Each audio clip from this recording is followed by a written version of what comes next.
So maghagas ko ari mga lods sa naay gamayng tubig para makasulod na ang tracking.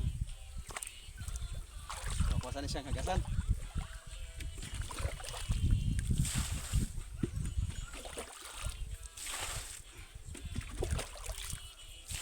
Kuha ang tubig kay para dali mahubas. Para lumala na din dalan ba.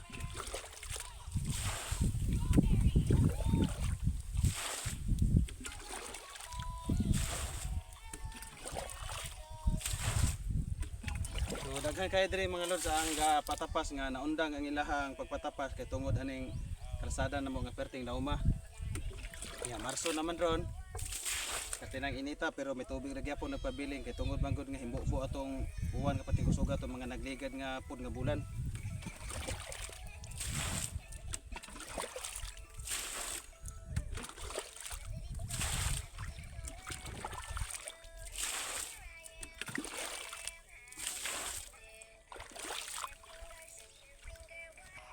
So mga lods, mala na. So nga ni. Para nga matabangan nato ang sidlak sa adlaw nga makapamala sa dalan. So kuha na lang gihagasan. So dito na po ko sa pikas mga lods.